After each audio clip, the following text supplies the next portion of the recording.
tugiye kubagezaho ikiganiro twahaye ino nyito twagihaye inyito mudende 1997 Colonel Kayumba Nyamwasa yageretse ku bacengezi ubwicanyi bwari bwakozwe na FPRDMI. Muri kino kiganiro muri kumwe nanjye Joseph Ngarambe, nkaba ndi kumwe kandi na Bwana Jonathan Musonera, umunyamabanga mukuru wungirije w'ishyaka Ishakwe Rwanda Freedom Movement. Jonathan rero reka ngufungure mikro noneho usuhuze abari watwumva. Uri wanyumva? Ndakumva neza muvandimwe Joseph. Uraho mwifashe muti behe bageze? Turashima Imana nuko urubura rwabaye rwinshi cyane ku buryo ibintu byinshi byahagaze hano, ariko turashima Imana kuko nibwo buzima bw'i Burayi turabumenyereye. Uraho cyangwa wanyu murakomeye? Mwatwoherereje uzi kwizi turuka iwanyu cyane Kanyura iwacu naho hatoroshye. Natwe tumerewe nabi ariko nta rubura dufite, ariko bari baravuga ko ruzaboneka. We ntacyo, ariko Imana ni nkuru kuko yaduhaye ubuzima byibuze, twebwe ntawe utushoramwe amasasu nk'uko abicanyi b'iwacu babikora. Turabishimira Imana kandi tunatabariza bene wacu bagumije kwicwa urw'agashinyaguro amanywa nijoro, haba mu moko yose, cyane ibishyashya n'ibi by'impunzi za Kiziba tumaze iminsi tuvugaho, ndetse n'isi yose ivugaho ubu bwicanyi bakorewe bw'indengakamere umuntu adashobora kubona uko yasobanura. Reka rero ngusuhuze kandi nsuhuze abakunzi bacu badukurikiye kuri uno mugoroba, bagiye gufatanya natwe muri iki kiganiro. Mu by'ukuri iki gice cya kabiri cy'icyo twari twakoze kuri ubu bwicanyi bwa Kiziba, turebere hamwe ubwabubanjirije mu myaka yabanje FPR gifata ubutegetsi muri za 97, aho za Mudende nyine barimbuye impunzi z'abanyamurenge ndetse n'abagogwe batabarebeye izuba, bakabyitirira abacengezi. Reka rero duha akanya abakunzi bacu kugira ngo badukurikire muri iki kiganiro, kandi tubashimire mu by'ukuri, kandi tubaragiza Imana, amahoro y'Imana agumize kubana namwe. Murakoze. Urakoze cyane Jonathan, wibukije ko ejo bundi rwose kuwa mbere tariki ya 26 z'ukwa kabiri umwaka wa 2018, ejo bundi hashize iminsi 3 gusa, twagejeje ku bakunzi ba Radio Ishakwe inyandiko ya Dr. Theogene Rudasingwa, umuyobozi w'ishyaka ryacu Ishakwe. Inyandiko yari yanditse ku giti cye, yandikira Kagame, inyandiko igira iti amarira n'amaraso mu mpunzi Ikiziba, ibaruwa ifunguye Theogene Rudasingwa yandikiye Paul Kagame. None rero kubera ko icyo kibazo gikomeye, icyo kibazo cy'ubwicanyi bumaze igihe mu by'ukuri nk'uko maze kubivuga kitavaho, natwe ntabwo tuzareka gukomeza kubwamagana. Reka rero uno munsi dukomeze dusesengura amahano ya FPRDMI. Atari aya none umaze kubivuga, bimaze kugaragarira benshi. Ikiganiro cy'uno munsi twagihaye inyito ngufi igira iti, dugiye inyito ngufi nyine birumvikana kubera ko radio ukoze inyito ndende ntabwo bijyamo. Inyito ngufi rero ni iyi ngiyi: Mudende 1997, Colonel Kayumba Nyamwasa yageretse ku bacengezi ubwicanyi bwari bwakozwe na FPRDMI. Inyito ndende rero umuntu ashobora no gusoma ku rubuga rwacu, ku rubuga rwa Radio Ishakwe. Iyo iragira iti, irarambuye gake, iragira iti Mudende ku itariki ya 11 z'ukwa 12 mu mwaka wa 1997 nako Colonel Kayumba Nyamwasa yageretse ku bacengezi ubwicanyi bwa kinyamaswa FPRDMI yakoreye impunzi z'abatutsi b'abanyekongo kiya 10 z'ukwa 12 1997. Mu yandi magambo rero ayo magambo ye uko yari ariho abeshya ibinyamakuru mpuzamahanga kwari ku bwicanyi bwari bwaraye bukozwe tariki ya 11 z'ukwa 12 1997 Colonel Nyamwasa Kayumba yari mu nkambi imudende ariho asimbuka intumbi zimeze nabi cyane ziteye ubwoba. Aho hantu nyine hari haraye hiciwe muri iyo nkambi nyine hari haraye hiciwe bunyamaswa impunzi nyinshi z'abatutsi b'abanyekongo. Imirambo y'izo mpunzi yari igwiriyemo abagore n'abana bishwe nabi cyane, barashwa amasasu, bashwanyagujwe na za grenade, batemaguwe n'imipanga cyangwa se batwitswe. Kuri iyo tariki ya 11 Kayumba Nyamwasa yariho asobanurira abanyamerika n'itangazamakuru mpuzamahanga ko icyo gikorwa cy'ubunyamaswa cyakozwe n'abacengezi b'abahutu. Abacengezi b'abahutu mu by'ukuri icyo gihe bitwaga PARIR, ni ukuvuga Peuple en Armes pour la Libération du Rwanda, bakagira n'umutwe w'ingabo witwaga ngo nyine Armée de Libération du Rwanda. Mu rwego rero ibyo byose Kayumba yariho abeshya mu rwego rwo gukomera agira ngo avuga nyine ngo abo bahutu abo basirikare bacengezi ngo babisha abatutsi b'abanyekongo ngo mu rwego rwo gukomeza jenoside. Umunyamabanga wa leta ya Zunze Ubumwe za Amerika Madeleine Albright uwo munsi ariho avuga ibyo tariki ya 11 z'ukwa 12 1997 yari yasesekaye i Kigali. Mu yandi magambo bishe izo mpunzi bucya Madeleine Albright ari bugire i Kigali aho yamaze umunsi umwe. Byumvikana rero turaza kubisesengura, byumvikana ko mu by'ukuri icyo yaragamije nyine kwari ukugira ngo bereke abanyamerika yuko jenoside ikomeje gukorerwa abatutsi, ko bagomba kubafasha abahutu nyine, dore ko amakambi bari barayashenye n'ibiki byose, kandi hari na nkete tuza kubireba. Bukeye rero bw'uwo munsi Kayumba Nyamwasa ariho abeshya itangazamakuru n'abanyamerika. Bukeye bwaho tariki ya 12 z'ukwa 12 1997 uwo Madeleine Albright yari yagiye Kinshasa kuko yari mu ruzinduko yagomba gusuramo ibihugu bigera ku 9. Yari yanyuze mu Rwanda yihuta, ndetse uko anavuga ngo ntiyari yanamenye ibyo byari byaraye bibaye, niko avuga. Ageze Kinshasa tariki ya 12 z'ukwa 12 1997 yagiranye ikiganiro mbwirwaruhame na President Laurent Désiré Kabila. Bombi bamagana ubwicanyi bw'imudende. Laurent Désiré Kabila we yaje rwose no kugerekaho ko amahanga yari akwiye kurushaho kwibanda kuri jenoside ikomeje gukorerwa abatutsi, ngo aho gukomeza kwiruka kuri Repubulika Iharanira Demokarasi ya Kongo ngo bayishinja ngo impunzi z'abahutu ngo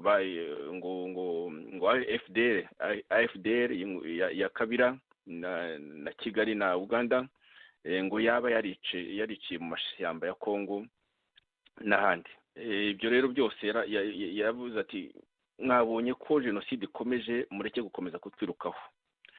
Aha nibutse kandi ko muri icyo gihe Laurent Désiré Kabila yariho abuza uburyo komisiyo ya Loni yari yoherejwe kuva mu kwezi kwa 8 gukora nkete ku itsembatsemba ry'impunzi z'abahutu mu nkambi n'amashyamba yo muri Repubulika Iharanira Demokarasi ya Kongo. Icyo gihe birumvikana yari cyitwa Zaire. Muri icyo gihe kandi igisirikare cya Kongo cyari kikiyobowe na Colonel James Kabarebe. Aha rero umuntu yavuga ati ni iki FPRDMA yatinyaga ku buryo ikora ikinamico ikica bunyamaswa impunzi zo mu bwoko bw'abatutsi zari zahahungiye ziturutse mu cyahoze cyitwa Zaire. Aho ni ukubaza icyo umuntu azi nka mwarimu Jonathan waba ugisubiza mbere yo kugira ngo twumve Kayumba nyine ari muri iryo kinamico. reka nako tubanze tumwumve, reka tubanze twumve Kayumba nyine kuri iyo tariki ya 11 tariki ya 11 z'ukwa 12 97 umunsi Madeleine Albright yageze i Kigali, ukuntu nyine yariho abeshya isi kandi bikanafata kuko ibinyamakuru bikomeye za New York Times, za Los Angeles Times, n'iby'ahandi bya The Independent z'Abongereza byose byahise bisamira hejuru ibyo binyuma bya Kayumba Nyamwasa. Nyine bavuga ko ngo jenoside ikomeje mu Rwanda, ko abo bantu bose bishwe n'abacengezi. Reka rero twumve gatoya uko Kayumba Nyamwasa nyine yari ariho abeshya isi kandi bigafata buretse ndebe gatoya agaclip abashaka rwose ari no muri video, ni byiza no kumureba mu maso aho ariho abivugira. Hari video iri ku mbuga, nanjye nzayishyira wenda ku rukuta rwanjye rwa internet, bityo abantu babe banamwirebera, kuko kumureba ariho abeshya rwose nabyo ubwabyo ni ibintu umuntu atagomba kwirengesha. Reka rero dushyireho. This is a camp of defenseless people. This is a camp of people who are not claiming any property in this country, who are waiting to leave and go to another country. Somebody comes and kills them here. So all we are saying is that we are trying to stop genocide. We are not fighting a war.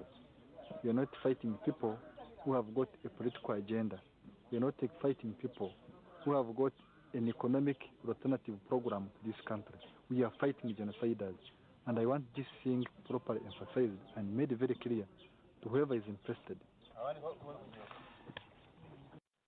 Uwo ni Kayumba Nyamwasa wari muri ako karere ka za Gisenyi na Ruhengeri, aho yari ashinzwe nyine guhashya abacengezi, kandi ibyo yari ariho akora kuko buri gihe bakinaga ikinamico by'abacengezi, nk'uko mwabyumvise na Sankara bivuga ati amakinamico. Bakoraga amakinamico bakagenda bakarimbura abaturage, bamara kurimbura abaturage birumvikana bakavuga nyine ko byose bikorwa n'abacengezi. Reka rero nsemure, aragira ati iyi ni inkambi y'abantu badafite uburyo bwo kwirengera, iyi ni inkambi y'abantu bataburanira umutungo ari wo wose muri kino gihugu, abantu bategereje ahubwo kuva hano bakajya mu kindi gihugu. Aba nibo bantu baje, nibo abantu no kuvuga abacengezi, abo nibo abantu baje bicira hano. Bityo rero icyo tuvuga gusa nuko turiho tugerageza guhagarika jenoside, nuko tutariho turwana intambara, ntabwo rwose turiho turwana n'abantu bafite gahunda ya politiki, ntabwo turiho turwana n'abantu bafite gahunda y'ubukungu yasimbura iriho muri kino gihugu. Turiho turarwanya abajenosideri, kandi ndifuza ko ibi ngibi byibandwaho cyane kandi bigasobanurirwa neza buri wese urebwa nabyo. Jonathan, urumva iyo cynisme, urumva icyo kinyoma mu mirambo, kuko abazareba abo rwose ndarikiye kuzareba iyo video, ni ka video kagufi rwose, bakareba iyo mirambo nuko isa yatwitswe yatemwe, kuko abo bantu binjiye mu gitera hamwe Jonathan, binjiye ngo abarokotse bavuze ko ngo bagera ku 150, ariko Kayumba yavuze ko ngo bacengeze bateye ngo ari 1000, ngo bityo ngo igisirikare. kandi rero mu gitondo cyaho Jonathan bari bakuyeho abasirikare barindaga inkambi, noneho nijoro baza gutera. Ijambo ni ryawe Jonathan. Urakoze Bwana Joseph, ngushimire cyane uburyo ugerageje gusobanura muri make iri kinamico ryakinwe na FPR-DMI, aho yakoresheje icyo gihe yari Colonel Kayumba Nyamwasa, ari nawe wari uyoboye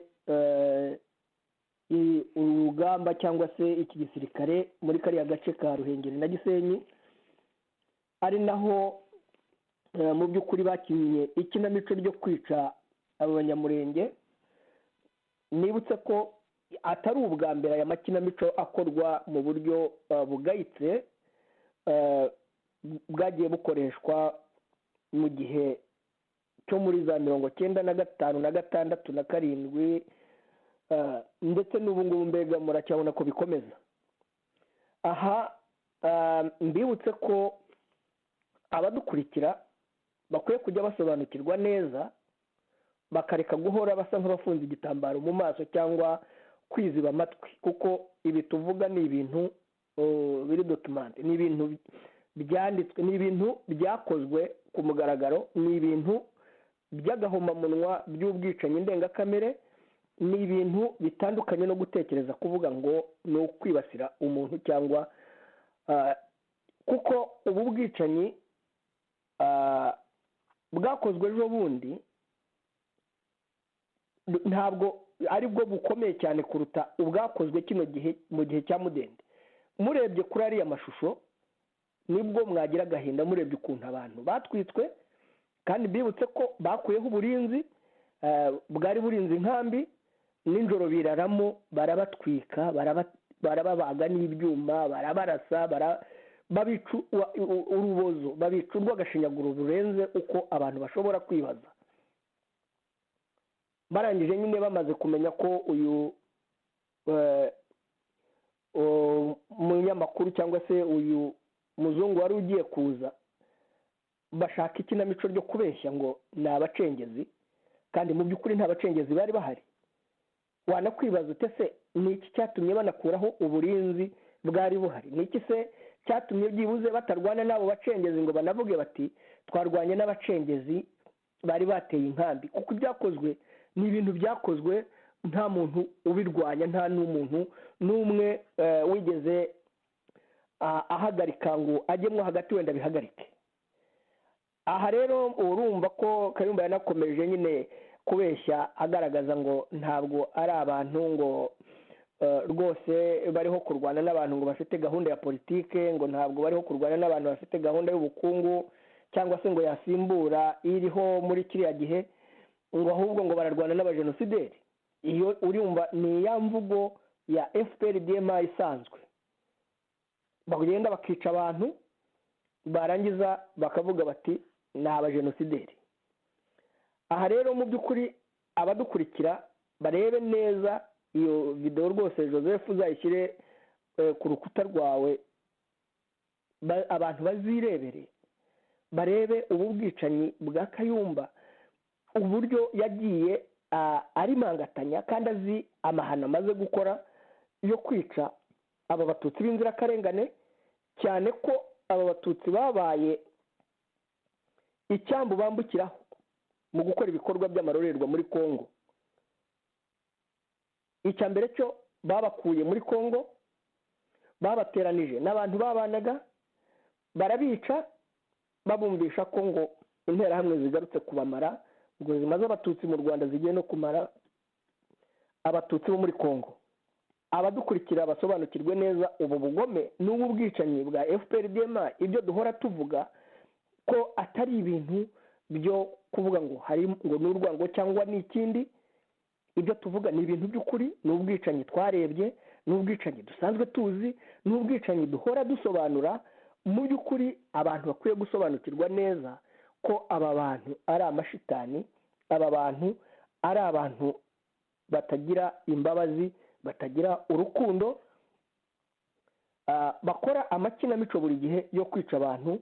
Nubwo noneho ejo bundi Kagame yabyeruye akarasa muri iriya nkambi ya Kizu, akarasa impunzi ku mugaragaro ku manywa y'ihangu, ntawe umutangiriye, noneho nta n'ikinamico rindi rihari, agaragara rwose ko aribo babarashe.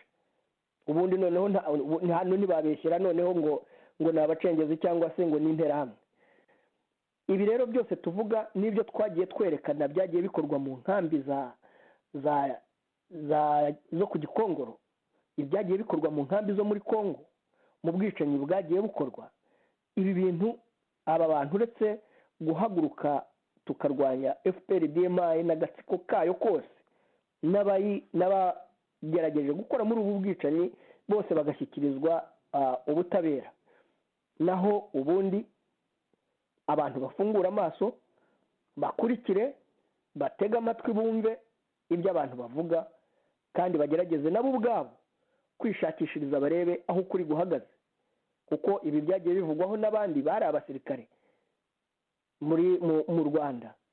Ibyo ngira ngo wenda turabigeraho, ariko icyo nshaka kugira ngo abantu basobanukirwe neza ni uko iri rimanganya rya Kayumba acabiranya abeshya ko ngo ubu bwicanyi ngo bwakozwe n'abajenosideri bashaka gukomeza jenoside yo kurimbura abatutsi, kandi azi neza ko ari we umaze kurimbura aba batutsi muri ino nkambi, ariko abizi neza ko ari we umaze kwica aba bantu, akayobya uburari ashaka kubeshya itangazamakuru ry'amahanga cyangwa se abeshya abanyamahanga. Hanyuma ubu ngubu akabaho yicaye adashobora no gutinyuka no kuza ku maradiyo ngo asobanure iby'ubu bwicanyi bwakozwe na DMA yubatse imyaka n'imyaka, akaba yicariye atuje, abantu ngo baraho ngo bategereje ngo azabarwanira ngo abature. Uwananiwe kurinda abo yari ashinzwe azacura abo bari kumwe mu buhunzi. Joseph, wakomeza wenda tukajya ku gice gikurikiraho. Urakoze cyane. Wavuze uti abavuga ngo twibasira umuntu, ese kwibasira umwicanyi de masse, umwicanyi urimbura imbaga, harya habamwe icyaha Jonathan? uraza kunsubiza nubona akanya kabyo, aho gutamwibasiwe niwe ugomba kwibazwaho. Ubuhamya rero wavuze uti ni ntawe utabizi, nawe urabizi, twese turabizi, n'abantu benshi barabizi, ibi byaranditswe bizwi henshi. Ni ubuhe buhamya kuri iryo kinamico? Umuntu yarahera kuri iyo ndirimbo ya Sankara Jonathan, yari umusirikare wa FPR, aza guhura amateka arazwi cyane, ukuntu nawe yaragiye kwicwa nyine n'umuntu, ni umucikacumu ukomoka ku Kibuye, yasanze inkotanyi mwagendeye na rimwe, muraziranye cyane, njyamo niyo bakwanjamye avuga ati nimuhave nimuhave. Sankara ni nk'akagafu gasigara mu bugari, ningirira hato. Yego, ningirira hato. Sankara rero rwose ibitekerezo bye, nta n'ikindi kintu yari ashoboye cyo kuba yarwanya aba bantu uretse ibitekerezo bye cyangwa izo ndirimbo ze n'ubuhanzi bwe. Komeza, kuko iyi ndirimbo yo irabisobanura cyane, kandi n'indirimbo ye ya kera irabisobanura. Yego. Ati ninde wabwiye ko bagogwe nawe atari abana b'abantu? Ati mubarimburira mu makinamico, mubarimburira mu makinamico, mutwongerera intimba abanzi baduteye. Ati mbese niki cyabateye kugaba ibitero mu Banyamurenge?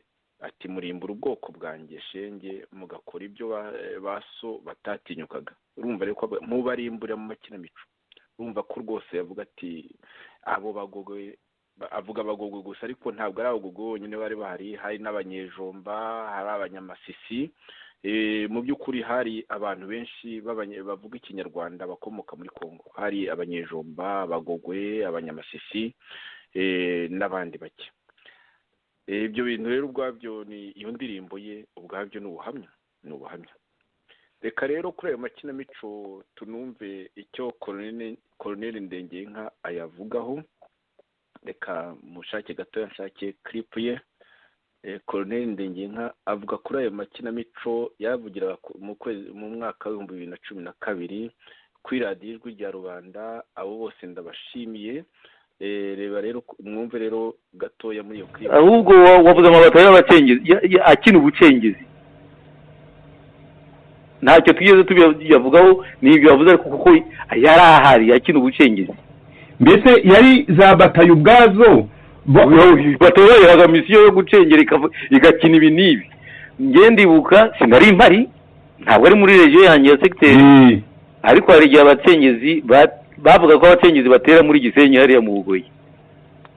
Hari inkambi z'abatutsi bavuye i Kongo eshatu, imwe imbere ahagana imbere mu Rwanda, indi hafi ku mupaka, n'indi hafi ku mupaka. Rimwe higeze gutera abantu bavuga yuko ari abacengezi, baraza bica abantu mu nkambi bubakeraho. Noneho bagera aho bica abantu, abaturage basohotse b'impunzi basohotse, barababona babonamwo abana babo. noneho baje babwira bati mutubwire aho abacengezi banyuze, abacengezi banyuze abisha. Umuturage ati reka murabeshye n'abana bacu rwose napere twababonye, harimo umwana wacu w'imasisi ndamuzi witwa kanaka. Bumvise bivuzwe gutyo, bazanye amakamyo, izo mpunzi zose bazipakira amakamyo bajyana ibyumba, barongera barabavangavanga babuza ONG arizo zose kugera kuri izo nkambi. N'ubu batinyutse bakavuga bari ziriya mpunzi ziri ibyumba niba zigihari nibo, kandi nibo batubwiye umwe. Ibyo byo ni ubucengezi kandi nibo kandi bagitirira abacengezi kandi ari batari yabo ikina ubucengezi. Aho niho natanga urugero, numvise abantu bambwira, sinkubwira ngo nari mbari batayo ikina ubucengezi, kandi ababibonye batundira mu nkambi za Gihembe, wenda ntihabuze abo bashyira mu mifuka bakabaroha no muri Rweru.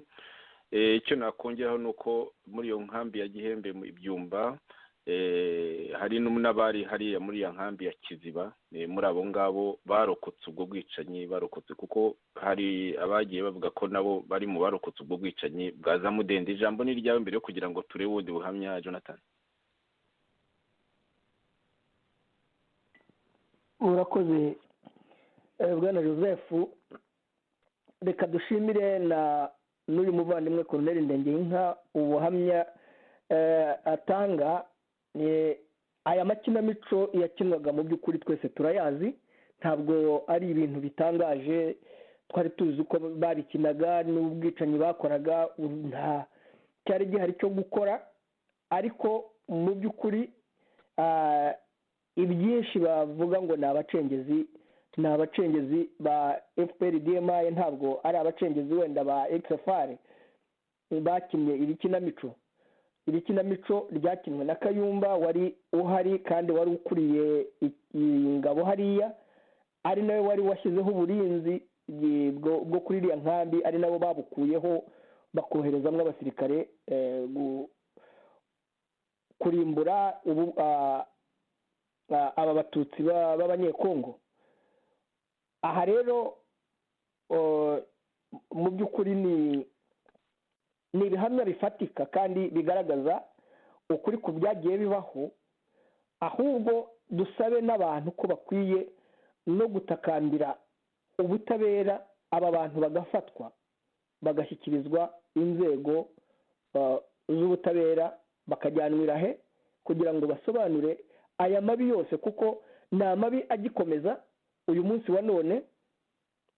Kandi aba ngaba nibo baje biyita ngo baje kurengera, ngo bakirije abatutsi, ngo bahagaritse jenoside, ngo kandi noneho nibo bagome ba mbere bamaze abatutsi, kuko ntiwarimbura abagogwe n'abanyamurenge hejuru y'amarira y'abatutsi bari bamaze gushira muri 1994 muri jenoside, ngo nurangiza uvuge ngo waje gukiza abatutsi. Ubakiza se ute kandi ubarimbura? Aha ngaha rwose nagira ngo abadukurikira bakurikire neza ubu busobanuro, bumve uko ibi bintu biteye, bamenye n'icyo bakwiye gukora kuri iriya leta, kuko niba turwanya iriya leta dukwiye kuyirwanya twivuye imuzi, kuko FPR-DMI ifite amashami maremare, kandi ayo mashami niyo akora ubu bwicanyi bukabije mu buryo buteye isoni.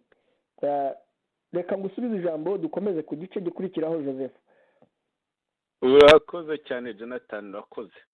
Tumaze rero kumva ubuhamya bwa Colonel Ndengeyinka wari ushinzwe brigade ya Gitarama Kibuye, aho naho yabonye ayo makinamico, aho yiboneye ubwayo makinamico nyine y'ubucengezi, gukina ubucengezi yarabigiboneye no muri ako karere yarayoboye, kuko byose DMI yabikoraga mu by'ukuri imutambutse, rimwe na rimwe akabimenya, ubundi akumirwa nk'uko yagiye abivuga. Ubu rero katwumva ubuhamya bw'umuntu woherejwe kuri radiyo Itahuka ku itariki ya 9 z'ukwa kabiri umwaka wa 2013. yoherejwe nande turaza kubireba, buri wese araza kubyumva, ariko turaza kumuvuga. Hari ku itariki ya 9 z'ukwa kabiri umwaka wa 2013. ni ukuvuga ko radiyo Itahuka rwose yari igiye kuzuza umwaka umwe, dore ko yashinzwe tariki ya 25 ntabwo ari tariki ya 29 nk'uko abo muri RNCDMA ibirirwa bibeshya. radiyo yashinzwe tariki ya 25 z'ukwa kabiri. Kuri iyo tariki ya 9 z'ukwa kabiri umwaka wa 2013 radiyo itahuka ishigaje gusa iminsi 16 ngo yuzuze umwaka. Hari umuntu wahoze ari muri DMI wakoze ubwicanyi muri Kongo abukora mu Rwanda, abukorera nyine DMI, ndetse ngo yanashatse kwica Sankara nabivuga, akavuga ko yasabye imbabazi, akamwandikira avuga ati bari bampaye uburozi ngo ngushyire mu mata ariko naragukundaga sinabikora, atari ko ngusabye imbabazi no kuba nari umurozi nkorana kandi n'ubundi bwicanyi. Uwo muntu rero w'umwicanyi wa DMI bamwohereje, ntiyageze avuga izina rye birumvikana, ariko ngo aba mu Burayi, yoherejwe rero n'abantu tuza kureba bari bo, bamwohereza kuri radiyo yacu itahuka kuza gutagatifuza Kayumba Nyamwasa, avuga nyine ko ubwicanyi bwakorwaga n'abandi uretse we. Reka tumwumve. Hari impunzi z'abakongomani zahunze muri 1959 kuko ababyeyi banjye nabo bahunze muri 1959, ariko nyuma muri 1995 zaje kugaruka mu Rwanda. Kugaruka mu Rwanda zaje zidusanga mu Rwanda kuko nk'abasirikare kandi n'ababyeyi bacu twari twishimiye ko bataha. Muri ko gutaha siko byagenze, bongeye kuba impunzi. Babubakiye ahitwa Mudende ku kigo cya university cyari gihari, abandi basira zankamira. Biteye agahinda kubona Kagame na Nziza barasize umugambi bakica abo babyeyi bacu bari batuye hariya Mudende mu nkambi yari ihari, bakicwa nijoro, batwikiye mu mashitingi, bakicwa gashinyaguro, mu gihe abasirikare bari bahari babarinze, bari babahakuye mu gitondo. Icyo no bibutsa nuko Kagame bamuhaje ati kuri ubwo bwicanyi arasobanura ko ari interahamwe zavuye muri Kongo. Babwire yuko Kongo icyo gihe yari ifitwe natwe, uhereye ku mupaka Goma ugafata za Rucuru zose zabunagana harahacu n'imikoranire myiza icyo gihe n'igihugu cya Uganda. Ibirunga byari ibyacu, ibyo twahayoboraga hose, Kinshasa yose ari iyacu. Nyuma Kagame amazi ati interahamwe zabishe. Icyakurikiyeho n'iki? Munyakazi generali wari uyoboye brigade ya 211 Gisenyi bamubuje gutabara izo mpunzi. Mu gihe yari Kabigogwe hari imbunda zikomeye kuko byari byateguwe, bahuka mu babyeyi bacu barabika. Sema wabyira nuko muri abo bo bishe biteye agahinda kubona ni bamwe barinze Kagame kugeza n'iki gihe, nibo bamurinze, ariko byabaye ibanga ntibyamenyekanye. Kuko abamurinze ko nakomeje nabasobanuriye n'abavuka mu gihugu cya Kongo, n'Uburasirazuba bwa Kongo na Rukivu, nibo barinda Kagame kandi akaba ariko bo yizera. Akaba yarahindukiye akica ababyeyi bacu, bikaba byarabuze ubivuga, ariko mbabwiye ku mugaragaro ko ariko byagenze. Ikindi Munyakazi yamuhamagaye ati Munyakazi witaba izo mpunzi. Abari bahayoboye bandi mu batari hirya no hino bumva amasasu abaye menshi, bahamagara Munyakazi ati Munyakazi wotabaye giti. Munyakazi ati yamureke ndacyabyiga kuko amategeko yari amaze guhabwa yuko adatabara. Kugeza ubwo Munyakazi yahageze mu gitondo, abaje kwica basubiyeyo, nta batabawe, barishe barambuye barataha kuko nawe boherejwe na Kagame. Icyakurikiyeho abasirikare bavuye bamurinda bamanukanye imbunda, bakora imyigaragambyo, niba nibuka bafunga umuhanda wa Gisenyi, bafungira Nkamira, nta matagisi yatambukaga. kagame yavuze yuko nibadasubira nabi batitse mu mpande hirya no hino abasirikare bafite imbunda ngo agiye kohereza izindi batazize zibara ashyiraho amabwiriza yo kubara abasirikare bumvise kwicwa n'ababyeyi babo bishwe bari mu marira bahisemo gusubira Kigali n'abashyitsi bari barimo ko bari bambaye inifomu za kanjeti ibintu byabaye ku manywa akozwe n'ikimwaro atureka mbakure nyine ku mupaka ndimure za Gihembe abatwara ibyumba ahitwa Gihembe abandi batwara mu kambi ya Kiziba Kagame birababaje kubona yaratwitse ababyeyi kugeza n'iki gihe ariko ukaba baranze bagateceka rikabibanga ibintu byakozwe n'abasirikare bo yari yohereje baratera kandi mu bamurinda nibo yiciye ababyeyi ariko ndabakangurira muri iki gihe babe maso bareke gukomeza kurinda umwicanyi nuko barinda umwicanyi wabiciye ababyeyi ikindi babyeyi ni uko akomeze kudukoresha abavuka mu busaza zuba bwa Kongo ngo wari urankunda ngo generali Ntaganda rero urumva ko abacitse ku icumu rya aho ngaho imudende iryo cumu nyine rya FPRDMI wari muri operasiyo wari ukuriye operasiyo yari Kayumba Nyamwasa nubwo ariho bavuga Kagame wenyine niwe wari wikuriye birumvikana wari hejuru ariko uwamukurikiraga wari umubereye aho ngaho hamubereye ukora ibyo bikorwa yarangiza akajya no kubeshya yari Colonel Kayumba Nyamwasa uwo muntu yarumva ko avuze ati abacitse ku icumu abenshi bimuriwe mu nkambi y'Igihembe Byumba abandi bimurirwa mu nkambi y'Ikiziba ahamaze kuba biriya bintu wabyumvise Jonathan ijambo ryawe aha ngaha turi kuri radiyo itahuka tariki ya 9 z'ukwa kabiri umwaka w'ibihumbi 2012 ni ukuvuga ko iyo nkuru y'umugabo ubwo buhamya na 13 urakoze iyo nkuru imaze imyaka 5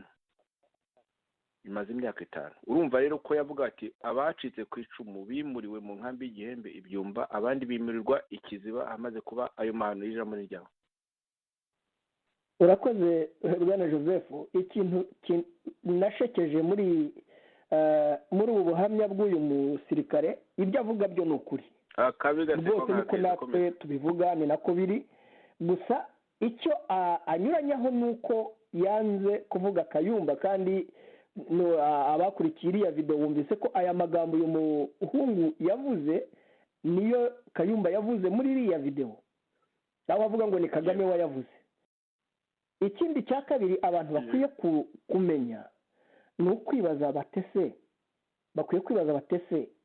ni iki gituma kuri radiyo itahuka Kayumba asimburanyaho abasirikare baza kuvuga ibyakozwe na FPRDMI ari we wari uyikuriye akuriye DMI yaje no kuyobora igisirikare yaje kuyobora etat majoro yaje kuyobora umwaka wakurikiye waramuhembye nyine kuri ubwo bwicanyi bwose yarahembwe yego abana generali bibaza ngo ubu ni iki gituma ataza kuri radiyo ngo asobanure ubu bwicanyi uko bwakozwe ko ari we wari ubuhagazeho bwakozwe areba izo operations ari we wazikoze n'abasirikare yari ayoboye akohereza abajya kuvuga ibintu batanazi neza mu by'ukuri bazi igice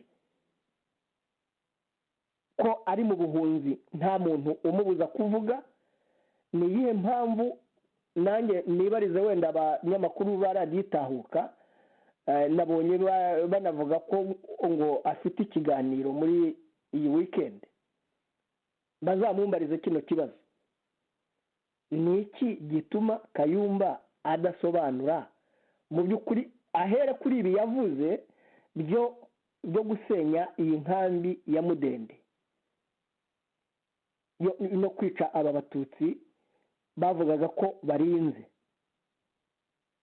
azadusobanurire uburyo abo bacengezi baje bakica aba bantu abantu bajye bareka guhora bicaye bavuga utugambo gusa bakwiye kubaza ibibazo nk'ibi bikomeye, kuko ubu bwicanyi bukomeje gukorwa cyane cyane ku batutsi ndetse no ku bahutu bo batakibasha no kuvuga. Ibi ni ibintu abantu bakwiye kubaza, cyane cyane bakwiye no kubaza Kayumba uri mu buhunzi, wowe wakoraga ibi bikorwa by'ubu bwicanyi ndengakamere.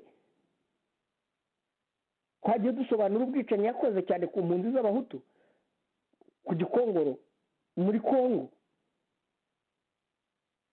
none turasobanura ibyagiye bikorerwa aba batutsi bo muri Kongo ndetse yemwe n'abatutsi bari mu Rwanda imbere, ibyo bagiye bakorerwa. Twasobanuye ibyagiye bikorwa kuva igisirikare cya FPR gitangiye muri 1990, abana b'i Rwanda bacyobotse uburyo bicwaga ndetse n'ab'i Burundi. Twagiye dusobanura uburyo abahutu bicwaga umugenda, uko twagendaga twigira imbere mu gihe cy'intambara. Ibi byose abantu ntabwo bakwiye kubifata nk'ibintu by'ibiganiro.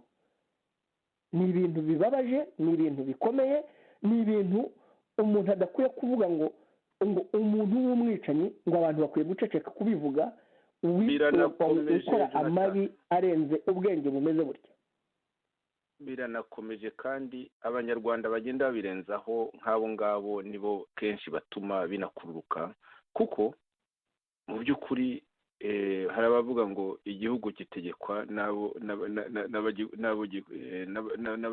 gikwiye gutegekwa nacyo.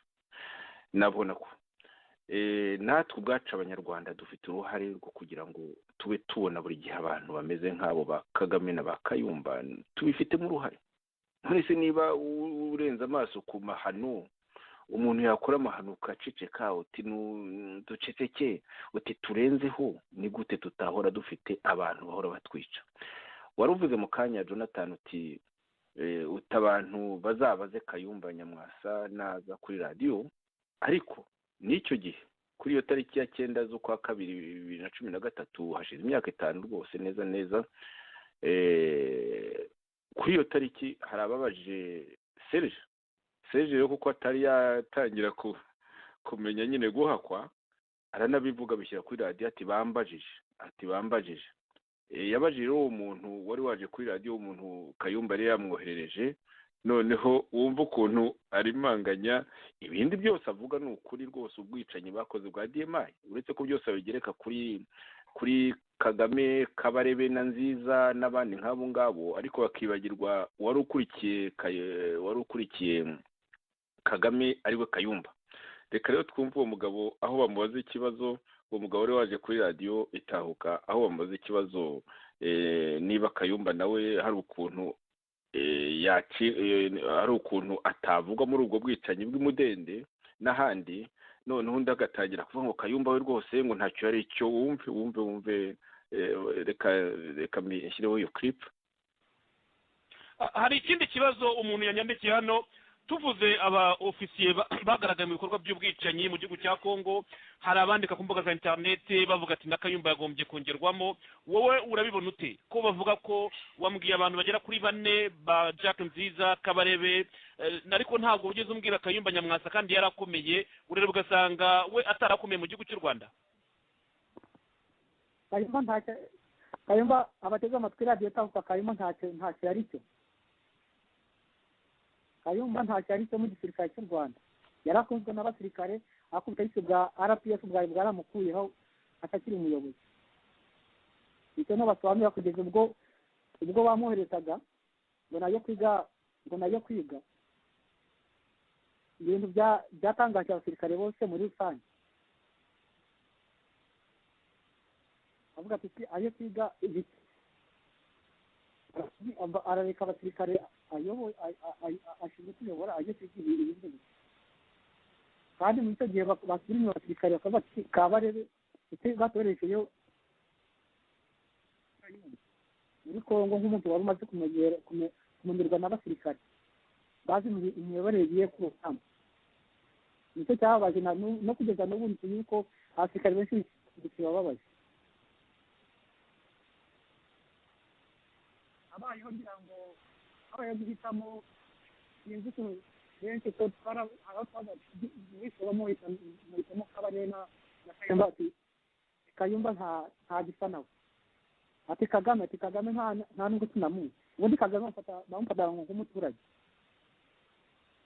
ni umuntu yaje bisa nkaho ari ibyamugwiriye nawe ubundi nta gisirikare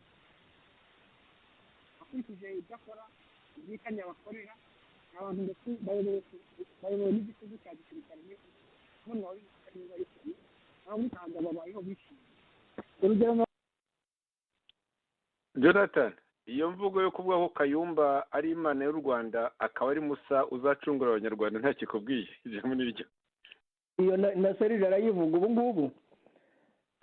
Yego nawe yagiye ku murongo. Ikintu kinababaje ni uko ari Kayumba ari n'aba bantu atuma n'abaswa mu bintu bajya kuvuga ntabwo babanza kwidokumenta ngo barebe batese ibintu tugiye kuvuga ntabwo byaba byibuze biri hanze ku buryo hari ibizamfatisha. We Kayumba agerageza guhishira uruhare rwe mu bwicanyi bwa FPR-DMI yari ayoboye, akagerageza kureba ikintu cyamufasha aho ari hano mu buhunzi ko wenda ubwicanyi bwe bwazimangana, ariko ubwicanyi bwe ni ubwicanyi ndengakamere bwarimo no kwiyemera n'agasuzuguro kenshi mu buryo bugaragara. Urabona aho uyu nguyu umuhungu ararimangatanya avuga ngo Kayumba ntacyo yari cyo. Dusubiye hano hejuru aho bakinnye ibintu by'abacengezi, ahubwo yavugaga ngo iyi ni inkambi y'abantu badafite uburyo bwo kwirengera, iyi ni inkambi y'abantu bataburanira umutungo uwo ari wo wose muri kino gihugu, bategereje ahubwo kuva hano bakajya mu kindi gihugu. Aba nibo abantu baje bicara hano. Bityo rero ibyo tuvuga gusa nuko turiho tugerageza guhagarika jenoside. Umva uwo muntu utari ufite icyo avuze, nuko tutariho turwana intambara, ntabwo rwose turiho turwana n'abantu bafite gahunda ya politiki. Ahangaha ibyo avuga ndemeranwa nawe, ntabwo bari mu ntambara, nta nubwo hari abo barwanaga nabo, ubwabo nibo bateye iyo nkambi bica abantu. Ntabwo turi abantu bafite gahunda, ntabwo turiho turwana n'abantu bafite gahunda y'ubukungu yasimbura iriho muri kino gihugu, ngo turiho turarwanya abajenosideri. Nawe umbwire muri iyo nkambi yaba abatutsi abajenosideri barimo n'ibandi, ngo kandi ngo arifuza ko ngo ibi ngibi byibandwaho cyane, ngo kandi bigasobanurirwa neza buri wese urebwa nabyo. None uwo muhungu nawe ati ntacyo Kayumba yari cyo. Kayumba niwe wari wa kabiri kuri Kagame mu mateka ya FPR Inkotanyi.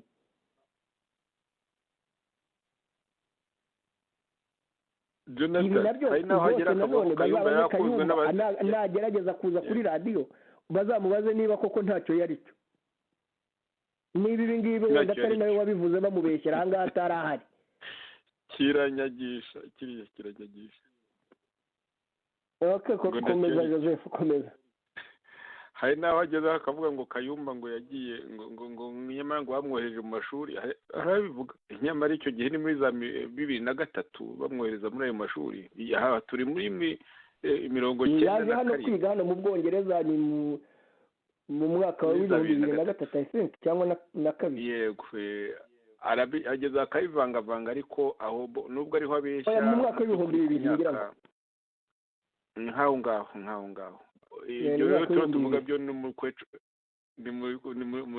kwa 12 1997. Aha ndetse si we wenyine ushobora kwibeshya ku gihe, kuko n'ubuhamya tugiye kumva bwa General Habyarimana Emmanuel wahoze ari minisitiri ushinzwe ingabo. Icyo gihe ari Directeur General, naho yari umuntu ukomeye, nuvuga ko yari nimero 3 muri Minisiteri y'Ingabo. Nawe agiye gutanga ubuhamya kuri ibyo bikorwa byabaye Mudende ndetse n'ahandi. Baravuga byinshi cyane kandi ibintu yakoreye ubwe iperereza. Bityo rero reka dushimire General Habyarimana ubwe, ariko tunashimire radiyo Nyarwanda n'umunyamakuru Semana Tarsisi wamubajije ejo bundi rwose ku itariki ya 26 z'uku kwezi kwa kabiri, nuko kwashize iminsi itatu gusa. Iki kiganiro rero rwose ni amahirwe nagize yo kumva Habyarimana atanga ubwo buhamya kuri ubwo bwicanyi bwa Mudende, ndetse n'ubundi bwicanyi bwabaye nk'uko tugiye kubwumva. Ni iminota 7 rwose mwihangane, ariko ni ibintu bifite uburemere bunini cyane. Ndaza ndetse no kongeraho igice cya kabiri cy'ubwo buhamya bwa Habyarimana gifite iminota 6. Tubahere kuri icyo gice cya mbere aho avuga uko byagenze. Igice cya kabiri araza gusobanura impamvu natwe twatanze, impamvu natwe duhora dutanga, ariko ni byiza kubyumva ku muntu wari mu rwego rwo hejuru cyane muri icyo gisirikare, akaba ndetse yaranikoreye itohoza ubwe. Ntako bisa, birashimangira ibyo tumaze iminsi tuvuga. Rero twumve ukuntu avuga ubwo bwicanyi bwagenze, uko ubwo bwicanyi bwagenze. We akaba yaranigiriyeyo, akanatangayo na ba Kagame, ndetse bakanahurayo akababwira uko byagenze. Reka tubishyireho. Imbere yo kugira ngo nkubwire uko mbibona, nakubwira ko icyo cyabaye nuko noneho yagiye akarasa impunzi mu nkambi aho zari zagiye kubaza kugeza akababaro kazo ku ngoro ya HCR, ku misozi ituwe n'abantu, akabikora ku manywa y'ihangu. Ariko nakubwira ko atari ubwa mbere Kagame akoze biriya bintu. Kagame yatangiye kurasa impunzi z'abanyekongo, kuzica kera, kuva ndetse navuga mu mateka ya vuba, kuva muri mwaka w'1996 ubwo yateraga Kongo, nibwo yatangiye kwica abambere b'abanyarwanda b'abanyekongo bavuga ururimi rw'ikinyarwanda. Yaramanjije arasa abantu bari mu nkambi bitaga Camp Israeli hariya kuri Goma, abarasa ku buryo butaziguye rwose, barapfa barashira, abasagutse bakeya abajyana kubafungira mu Rwanda. Bukeye yagize atya, arasa izindi mpunzi zari mu nkambi ya Mudende, azirasa nijoro, avuga ko ngo zarashwe n'interahamwe zo muri FDLR. Nazindukiyeyo kuri iyo nkambi mu gitondo, baraye barashe nijoro. Hageze abari barokotse barambwira bati abaturashe twababonye n'abasirikare bacu. Icyo gihe wari minisitiri w'ingabo cyangwa wari ukiri secrétaire wa Kagame? Icyo gihe nari directeur general muri ministeri y'ingabo, ntabwo nari nakabaye minisitiri ntuza secrétaire d'etat cyangwa minisitiri. Hari muri mwaka w'1996. Icyo gihe rero barakubwira bati abaturashe twababonye ni bariya, nawe urabyibonera. Uje watanze raporo, bigenda bite kugira ngo icyo kibazo yakitwayemo gute, umaje kugera aho bintu byabereye, abagutakira n'iki byagenze bite? Nari nahageze imbere, birumvikana nk'umuntu wo muri minisiteri y'ingabo wari directeur general, kuko directeur general mu by'ukuri icyo gihe niwe wari ushinzwe ibintu bya vuba byihutirwa muri minisiteri. Noneho maze kubibona, amasaha yigiyeyo, hageze nk'amasaha 2, perezida wa repubulika yarahaje, azana na vice president. Ndagenda ndababwira ariko nkurikije ibyo bambwiye, nkurikije nuko nasesenguye uko ibintu byagenze, biragaragara ko nta bacengezi bageze hano kugira ngo barasa abantu, nta FDLR yageze hano. Biragaragara ko abantu barashwe n'abantu bari hano hafi, ndetse impunzi zo zirambwira ko barashwe n'abantu bavuye ku misozi muri position za gisirikare. Icyo gihe narabivuze, mbona ari Bizimungu wari president, ari vice president, kuko nibo bombi nabibwiraga, mbona batabyishimiye. Ariko ngenda babwira nti niko bimeze, ndabaha raporo y'uko ibintu ibyo nabwiwe n'isesengura nakoze kuri terrain. Noneho muri icyo gihe cyakurikiyeho, ndetse byari bigiye kungwana nabi, kuko hashize iminsi mike bavuga ko mushaka gukora coup d'etat mufatanyije n'abacengezi, ariko ari ukugira ngo banyihimbure kuri icyo kintu nari navuze. Ariko ubwo birahita. Bukeye izi mpunzi zarongeye zicirwa mu nkambi y'Inkamira. Nabwo nagiyeyo, Inkamira ni hafi yo mu Bigogwe. iyo uvuze impunzi zirongera zicirwa hafi y'inkamira ni impunzi buri gihe z'abanyamurenge z'abakongomani bavuga ikinyarwanda? ni impunzi z'abanyekongo bavuga ururimi rw'ikinyarwanda, si abanyamurenge gusa, harimo ababa bavuye i Masisi, ababa muri za Jomba, abagogwe n'abandi benshi bari aho ngaho muri izo nkambi, ariko abenshi bakaba ari impunzi z'abanyekongo bavuga ikinyarwanda ariko b'abatutsi. Kuko nibagiwe kubivuga haruguru, bavaga muri Kongo bavuga ko ngo bahunga, ko interahamwe, ko abahutu bashaka kubamara. Ariko nacyo cyari ikibazo nibuze kukigarukaho Kagame yateraga kugira ngo asobanure impamvu ari kujya gutera muri Kongo. Ubwo rero kuri Nkamira naho baragiye nk'uko byagenze kuri Mudende, barasa impunzi nijoro, nabwo narahazindukiye bambwira nabo nk'uko ab'Imudende bambwiye. Barambwira bati dore Nkamira hano hakikijwe na position 3 z'abasirikare ba APR, icyo gihe niko bitwaga, kandi ikigo cy'Ibigogwe kiri hirya yaho. Abantu b'abacengezi cyangwa se b'abahutu b'interahamwe ntibari kwinjira ahangaha ngo tube tutabona n'intumbi n'imwe yarashwe, ngo tube tutabona n'isasu ryavuye ahandi rikarasa ahantu, ku buryo bwagaragara ati kandi abo bantu twagiye tubabona, bamwe dusanga wari urimo kutubwira ko icyo kibazo atari gishyashya, yuko icyo kibazo cya Kimudende na Nkamira ari ikibazo kimaze igihe kirekire. Kuri Nkamira rero ubwo naho bwarakeye nk'uko nabivugaga, mpageze abarokotse basobanurira yuko ababarashe bavuye muri position za gisirikare, ndetse ko bamwe bavuye no mu Bigogwe, ku kigo cya Bigogwe kiri hafi y'aho ngaho Nkamira.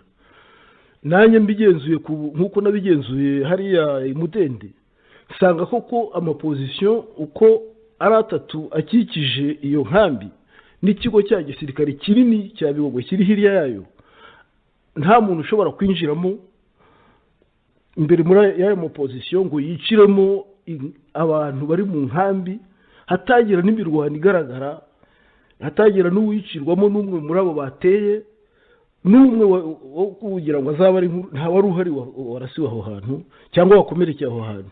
Nta n'amasasu wabonaga agaragara ko habereye imirwano hagati y'abasirikare b'u Rwanda n'abasirikare n'abo ngabo bari bateye, bavuga bateye bo muri FDLR. Nta n'umwe nta cyabigaragazaga, icyo wabonaga gusa wabonaga intumbi, ariko kandi nazo ukabona bagiye bazirasa bazegereye abantu bari aho ngaho, ariko bitaturutse ku mirwano. Ubwo rero nabyo perezida n'ubundi yaraje Bizimungu na Kagame vice president minisitiri w'ingabo, ndabibabwira icyo gihe bwo cyo kora baravuze atari ko ibintu ntibyumvikana koko tugiye gukora enquete, ariko iyo enquete ntabwo yigeze ikorwa ngo irangire ngo igaragaze uko byagenze, uretse ko kuri njye nta enquete yindi yari gukorwa kuko nari nabahaye raporo ya enquete. Ariko ubwo byagenze gutyo birarangira, impunzi ngewe nari nzi ko zicwa n'abo bantu, ariko ubwo byatumye nshaka gusesengura, aravuga nti kubera iki izi mpunzi zikomeje kuraswa kandi zikaraswa n'abasirikare ba APR. Shuti muduteze amatwi mukomeje kumva radiyo Ishakwe, turi mu bwicanyi bwabereye Mudende mu mwaka w'1997, aho Colonel Kayumba Nyamwasa yageretse ku bacengeza ubwicanyi bwari bwakozwe na FPRDMI. Nicyo kiganiro turi muri aka kanya. Tumaze kumva ubuhamya bwa General Habyarimana wari ukomeye cyane mu gisirikare, akaba yari muri minisiteri y'ingabo, ari directeur general icyo gihe, akaba yarahigiriye. Gusa rero ntavuga ko uwategekaga za operation yari Colonel Kayumba Nyamwasa. Icyo gihe niwe wari ku isonga muri ibyo ngibyo, birumvikana ari nimero ya 2 kuri Kagame mu mahano. Aha rero ikindi nakosora gatoya nuko anyarwa kwibagirwa si ku bushake, twese turibagirwa.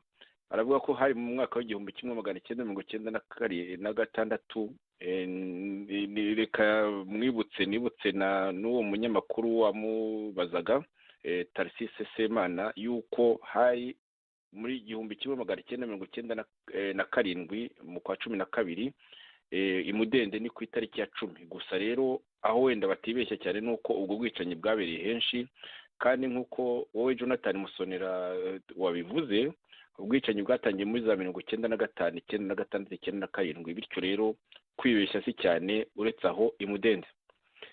Ikindi cyo nakosora nuko General Habyarimana avuga ko ari koko babeshyiraga FDLR yari itarabaho, yari hari Parir Alir Peuple en arme pour la libération du Rwanda yitwaga Parir n'igisirikare cyayo kikitwa Alir ni ukuvuga Armée de Libération du Rwanda, niyo yakoraga ubwo bucengezi muri iyo myaka kuko FDLR yaje kubaho isimbuye abo ngabo mu by'ukuri kuko ni bamwe yahinduye izina gusa yitwa FDLR n'umwaka wa 2000. Nuko rero ibyo byitirirwaga ibyo ari byose ari FDLR ari Parir Alir yayibanjirije ni systeme ya MNDCD interahamwe z'impuzamugambi mu by'ukuri nayo yakomeje guheka umutwaro bityo kubera amahano yakoraga yari yarakoze ya jenoside naho batakoze jenoside nyine birumvikana batakoze amahano FPRDM ikaba yarayabitiriraga. Ikindi cy'umuntu yakwibutsa iyo tuvuga yuko FPRDM yakoze amahano muri aho imudende ndetse Habyarimana kongeraho n'ibindi n'ahandi byabaye nkuko nawe Musoni wabyongeyeho nuko abo bacengezi baricaga barazaga bakica abatutsi, bari barakomeje koko kwica abatutsi aho bababonye. Ikindi cyo bicaga n'abahutu bemeye gukorana na FPR bakajya mu myanya wenda tuvuge y'uburugumestre cyangwa n'indi myanya ijya kumera gutyo, barazaga bakabica. Bari bakomeje ubwicanyi kuko icyo nacyo wenda ntituvuge ubwicanyi bwa FPRDM ngo habe hari uwagira ngo wenda abo ngabo muri MNDCD bo muri Parir Alir bari bataraba FDLR kuko FDLR nibutse ko yabaye mu mwaka wa 2000. Ntihagire uwibaza rero ko nabo batarabicanye barabicanye babi cyane gusa rero barazaga ahubwo bagahurwaho n'ubundi wagiye akamirwa n'ubwicanyi bwabo wa mbere ariyo FPRDM none ikica bishatse ikica nabo batutsi ikabibitirira. Ikindi cyo igakora feri rwose amahanga akayishyigikira nk'uko byagenze Madeleine Albright turaza wenda kubibona akanya cyangwa tuzagashaka yahise afata rwose ko ngo ari FDLR yari itarabaho ko ari Parir yabikoze ni ukuvuga MNDCD ariyo yishe abo bantu imudende. Biragenda bijya hose bigera mu banyamerika bayifata gutyo bityo rero Kagame arakomeza Kayumba arakomeza kugeza amagingo aya ngaya uretse ko Kayumba nyine ku mpamvu zidafite aho zihuriye n'ubwicanyi ubu ngubu yashwanye na Kagame birumvikana, ariko ku bwicanyi bari baruhurijeho nk'uko twabibonye nk'uko twagiye tubisobanura. Yari umwicanyi ukomeye cyane, yari umwicanyi nyine Kagame yemera, bakaba barapfuye ibintu byabo ku giti cyabo. Jonathan Musoni rero mbere yo kugira ngo turebe igice cya kabiri cy'ubuhamya bwa Habyarimana yavuze byinshi mu by'ukuri natoranyije mbere yo kugira ngo turebe igice cya kabiri nagira ngo ufate ijambo wenda ugire icyo warenzaho gatoya cyangwa uretse ko yashimangiye ibyo nawe wari wavuze kuntu ibintu byagenze ari imudende ari n'ahandi ndetse bari barice n'abatutsi kuri Goma hano bari muri kayita Israel ija muri ryawe. Jonathan ndabona n'igihe kirekire kigenda kiducika.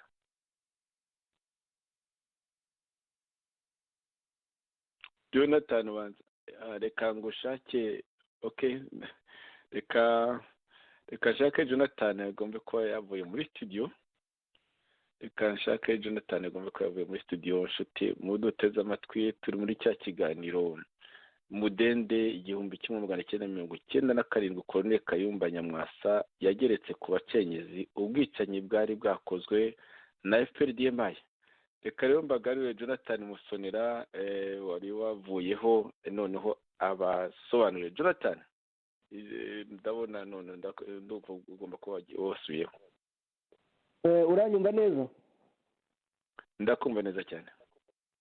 urakoze cyane. Reka nanone dushimire generali Emmanuel Habyarimana muri iki kiganiro cyiza yatanze, nubwo yagiye avuga nyine mu 1996 nibyo, kuko ubwicanyi bwatangiye mbere, aho yagiye asobanura uko bagiye bica ziriya nkambi, byagiye biba mu bihe bitandukanye, bishyira no mu mwaka wa 1997 aho basenyaga nyine iriya nkambi ya Mudende.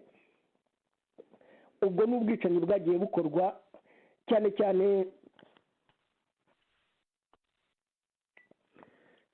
bwibasiye abatutsi b'abanyekongo bavuga ikinyarwanda. Ahubwo wakwibaza utese aba bantu babahoraga iki? Babahoraga ahanini urwango n'ubugome bagira, babahoraga ahanini no kugira ngo babone uburyo bagomeza gutera Kongo, bavuga ko bakurikiyeyo FDL, bakurikiyeyo Interahamwe na CDR. Cyane ko nyine nk'uko wari umaze kubisobanura, Everend de CDR nayo ntabwo bari kicara hamwe ngo banatuze, bageragezaga nabo kugira udutero shuma two kuza gushimuta abantu, kandi bakirengagiza ko aho bashimuta abantu ari muri bene wabo, ari mu miryango yabo, ntibarebe ngo bavuge bati aba bantu bo muri FPR DMI batagirira impuhwe abatutsi bene wabo, iyo bagera muri bene wacu bizacura iki? Uribuka neza ko ukuntu bafunze ubuvumo hariya za Ruhengeri na Gisenyi, uribuka ukuntu barimbuye abahutu mu Ruhengeri na Gisenyi. Ibyo byose bagiye babyitira ngo bararwana n'abacengezi, kandi mu by'ukuri atari byo, kuko kurwana n'abacengezi ntabwo bivuga kurimbura abaturage. Aha rero ni ubugome bukomeye cyane.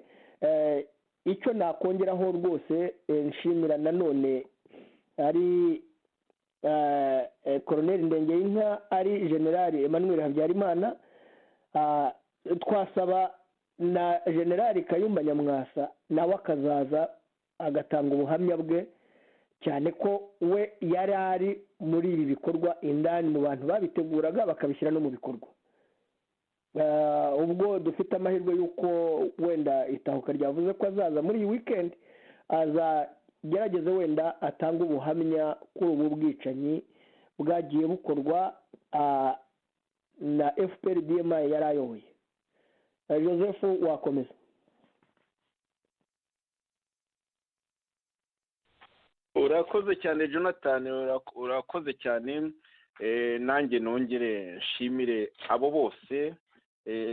Tumaze kumva rero aho General Habyarimana yatanze ubuhamya uko ibintu byagenze, ibyo duhurizaho mu by'ukuri, ibyo tuzi neza, ariko ni byiza kumva bivugwa n'umuntu wo mu rwego yari afite, kandi akaba yarigiriye aho ngaho agakora iperereza, ndetse akanabigeza kuri perezida w'icyo gihe yari Bizimungu, no kuri visi perezida icyo gihe wari Kagame, ariko ngo bakanamureba nabi nk'uko babyumvise. Reka rero twumve impamvu atanga, nazo zihuje n'izo umaze gutanga Jonathan, n'izo tumaze iminsi. Nshaka gusesengura, aravuga nti kubera iki izi mpunzi zikomeje kuraswa kandi zikaraswa n'abasirikare ba APR? Naje kuzambaza bamwe mu nkambi impanyuze, cyangwa abandi bantu bake bari baravuye Kongo, bansobanurira ko naho muri Kongo bavayo mu by'ukuri bagiye abasirikare ba APR bakarasa, bakabakikiza, bakabarasa, bakavuga ko ngo ari impunzi z'abanyarwanda b'abahutu bariyo bafatanyije n'abahutu b'abanyekongo babateye. Ariko mu by'ukuri biza kugaragara ko nabwo ari bo babarashe kugira ngo babazane mu Rwanda, bazasobanura impamvu ituma baje gutera muri Kongo. Iyo niyo yari impamvu nyamukuru bari bagamije.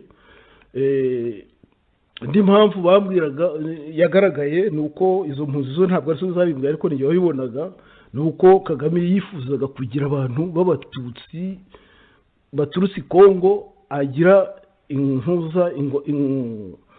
afata bunyago.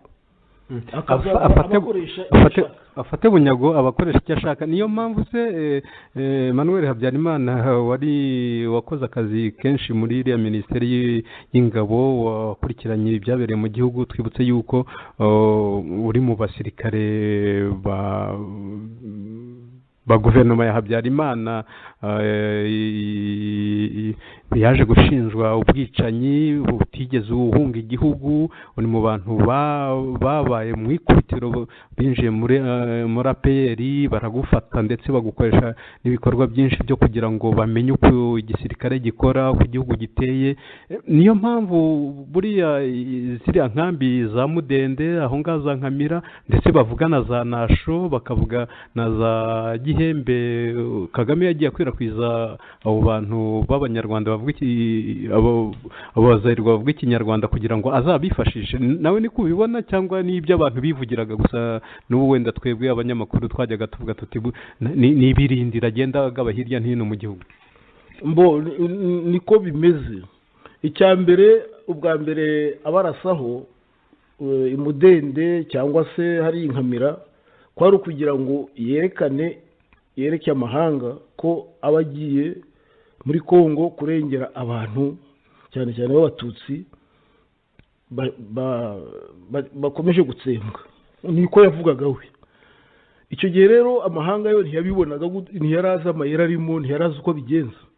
Yewe no mu Rwanda imbere abantu ntibari bazi uko bigenda. Yewe n'izo mpunzi ubwazo ntabwo zari zibisobanukiwe, uretse abo babibonaga bakabumvira bati ariko abaturashe turabona baturutse hano, ariko ntibatekerezaga ngo barenze aho ngaho. Ngewe rero kubera yuko numvaga icyo kibazo cya geopolitique, namaze kubona yuko Kagame ari gushaka urwitwazo rwo kugira ngo asobanure impamvu ituma aja muri Kongo. Icyo ni icya mbere. Icya kabiri, ahubwo nta nubwo yishe abantu aho ngaho gusa. Watubwiraga yuko impamvu nyamukuru Kagame agenda yifashisha abo bakongomani bavuga ikinyarwanda akagenda bakwiza hirya, yaragiye abakwiza hirya no hino mu Rwanda, akabashingira inkambi Imudende, Nasho ndetse na za Gihembe, za Byumba. Bwari uburyo bwo kugira ngo abone ukuntu azabifashisha igihe agiye gutera Kongo, kandi amahanga nta kintu yabyumvagaho, ndetse n'abantu bo mu gihugu imbere ntabwo babyumvaga. Nkawe Emmanuel Habyarimana, ko abantu bakoreyaga mu gihunga, kandi icyo gihe koko birumvikana hari ibikomere byinshi.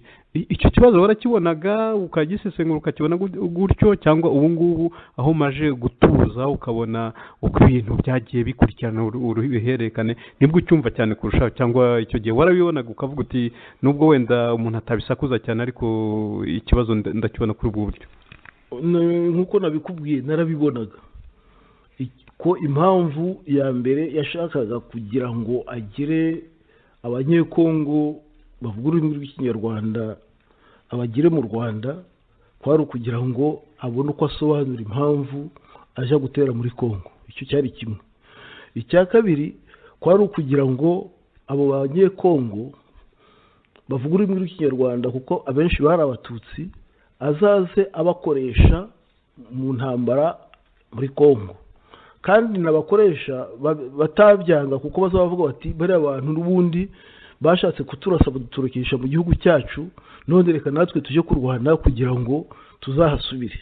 Icya gatatu ni kiriya kibazo gikomeye cyo kugira ngo yereke ari abanyarwanda, abatutsi bari mu Rwanda, ari n'abatutsi abanyekongo bavuga ururimi rw'ikinyarwanda b'abatutsi, bose bumve ko Kagame ari we mucunguzi wabo, noneho no ku isi no mu karere hose babyumve gutyo, bumve ko ari ugomba kubarengera. Izo mpamvu zo nazibonaga n'icyo gihe. Yego nyuma uko igihe cyagiye gihita nagiye mbona ibimenyetso bihamya simusiga kurushaho, ariko n'icyo gihe niko nabibonaga. Niyo gituma ndetse niyo namubwiraga nti dore abateye n'aba baje kwica impunzi, atifuzaga ko bigera kure. Uretse nabo kandi bo mu nkambi yicaga, nakubwira n'abari hariya mu Bigogwe, yaragiye kubera ko abagogwe bari bafite inka nyinshi, kandi mu by'ukuri bari basanzwe mu Rwanda batumva neza imigambi ye. Baragiye inka barazinyaga, n'abagogwe bamwe barabarasa, bavuga yuko ngo barashwe n'abantu bavuye muri Kongo baje gutwara inka bakazinyaga kandi baje no kubica kubera ko ari abatutsi. Nyamara inka zari zatwawe na Kayonga wari umukuru w'ingabo muri ako gace, kandi n'abantu bishwe n'abantu ba Kayonga ariko atumwe na Kagame. Kayonga icyo gihe baciye urubanza rwa Nyirarureshwa ariko inka barazigumana. Kayonga bamugorera kujya kwiga mu mahanga, agarutse aba umujyanama mukuru kwa perezida ndetse aza kuba n'umugaba mukuru w'ingabo. Ikikwereka rero ko ibyo bintu byose byari muri gahunda ya Kagame, ubwo turi buze kubisesengura kure.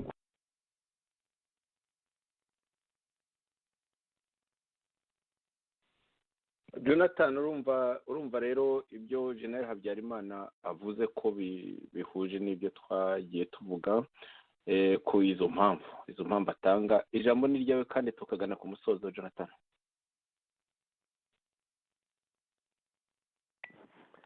urakoze cyane. Nanone reka dushimire abo bavandimwe babaye muri iyo myanya y'ubuyobozi, bagira amahirwe yo kubona ukuri ku byagiye bikorwa kuri aba batutsi bavuga ikinyarwanda bo muri Congo. Ndetse nshimire analize nziza General Emmanuel Habyarimana atanze y'uburyo byabaye urwitwazo rwo kujijisha kugira ngo FPRDM ibone uko itera Congo, ijye gusahura, ijye kuguma kwica abantu.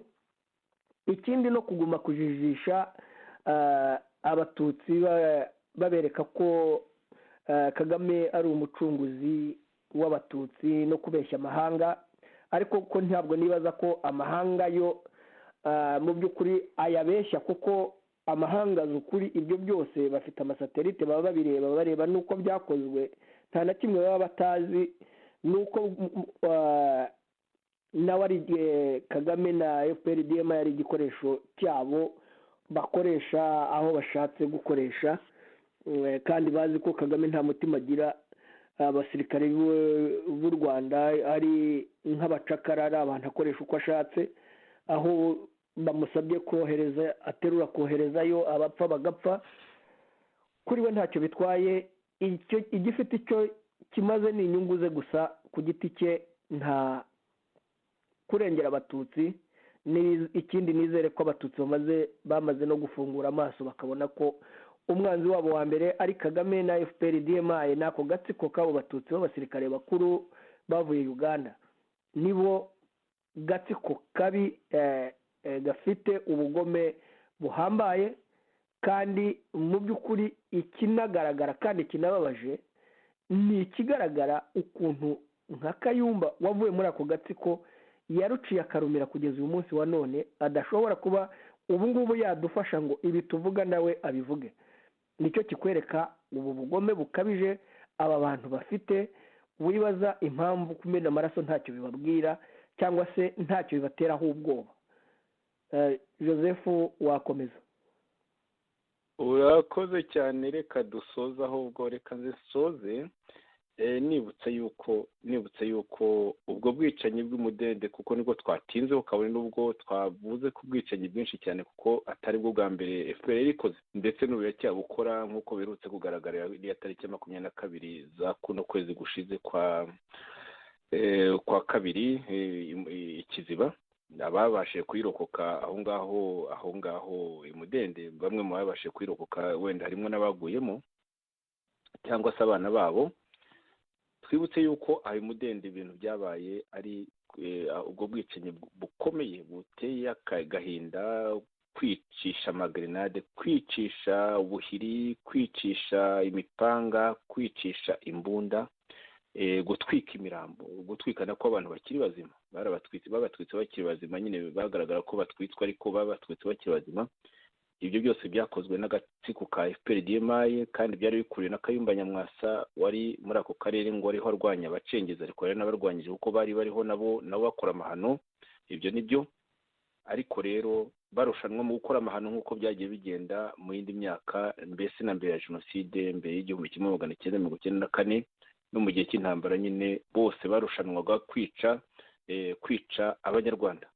interahamwe n'impuzamugambi na FPRDMI nako na MNDCD babumbiyemo bakica abo mu bwoko bw'abatutsi cyangwa abatavuga rumwe na MNDCD, mu gihe FPRDMI nayo yicaga abahutu muri rusange itarobanuye mu by'ukuri, igakayiranamo wenda n'abandi, ariko yicaga cyane cyane abahutu igamije gutsemba n'ibyajyanaga nabyo kuko bari bafite gahunda ndende.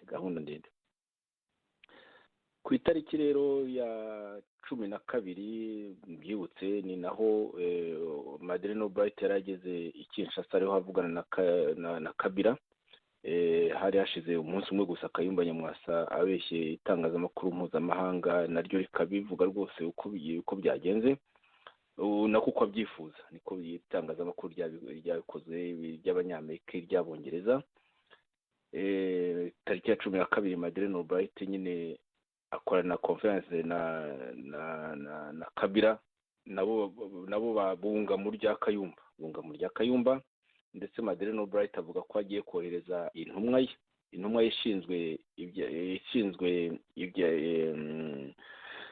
ishinzwe ibyaha byibasira inyoko muntu n'ibyaha by'intambara. Intumwa y'icyo gihe yitwaga David Sheffer baje kuza i Kigali nawe ngo akwikorera itohoza nk'uko nyine General Habyarimana nawe yarikoze, nawe araza Kayumba aramupakira, noneho aragenda asora raporo itariki ya 18 z'ukwa 12. ni ukuvuga ko hari hashize iminsi 8 gusa nyine ubwo bwicanyi bubaye, asora raporo ivuga neza nk'ibya Kayumba Nyamwasa nyine, avuga ngo abantu bakoze aya mahano ngo ni ukuvuga interahamwe impuzamugambi abo muri Arir Parir, nibutse ko bitari by'aba FDL kuko yavutse mu mwaka wa 2000, avuga ngo abo bantu bose bagomba gushyikirizwa ubucamanza. Ni nako byanakomeje nyine birumvikana. Ikindi cyo Jonathan wenda ndaza kubwira ijambo gatoya kuko uroye icyo gihe MNDCD yaruhiye FPRDMI. Ibi nagaragara muri iki gihe dore ko ngo baba bariho barega agatuza ngo bagiye kurwana nk'aho bafite agatuza. Ibitangira guhira FPRDMI nayo igatangira kwica abanyarwanda, igatangira ibyo wenda ndaza kukureka nawe usoza bivuga kuko ibyo byabaye icyo gihe bigahira FPRDMI n'ubu biriho. Nagira ngo mu gusoza mvuge nyine ko kuri iyo tariki ya 18 z'ukwa 12 umwaka wa 1997 nsubiremo, habayeho raporo nyine ya mbere yitangira y'iyo ntumwa Madeleine Albright yohereje mu Rwanda, yari yohereje ari Kinshasa tariki ya 12, iraza noneho ikora raporo ihuje n'ibya Kayumba, raporo idafite aho ihuriye na gatoya n'ibyo General Habyarimana yavuze kandi bizwi ko ariko kuri. Ijambo rero ni ryawe Jonathan mbere kugira ngo dusoze.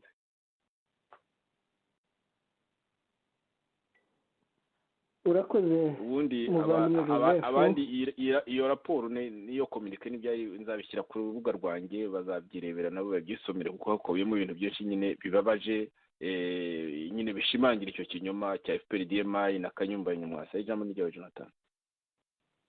Urakoze Joseph, nta bindi ndi burenzeho.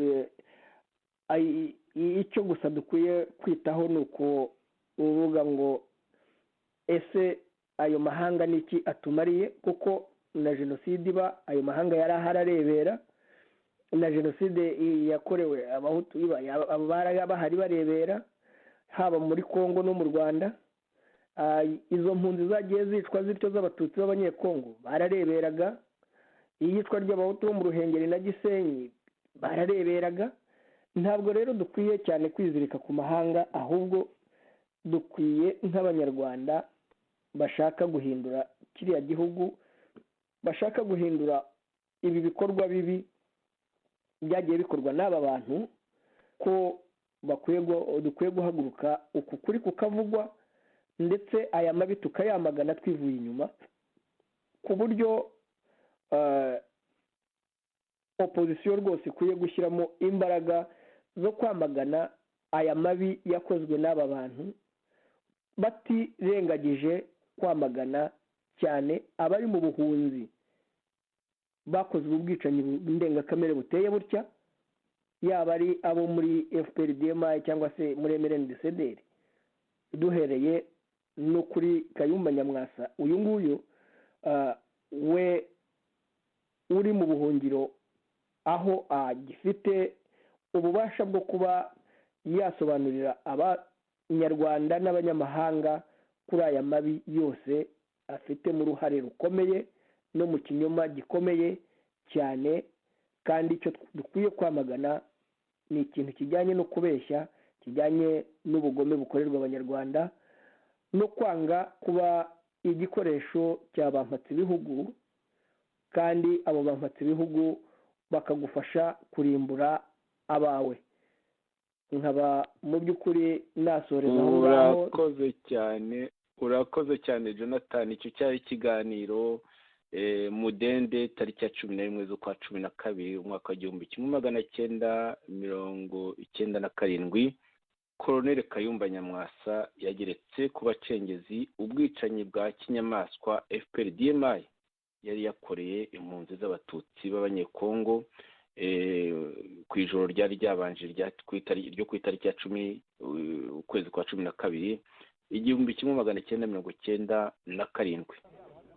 This is a camp of defenseless people. This is a camp of people who are not claiming any property in this country, who are waiting to leave and go to another country. Somebody comes and kills them here. So all we are saying is that we are trying to stop genocide. We are not fighting a war. We are not fighting people who have got a political agenda. We are not fighting people who have got an economic alternative program to this country. We are fighting genociders. And I want this thing properly emphasized and made very clear to whoever is interested.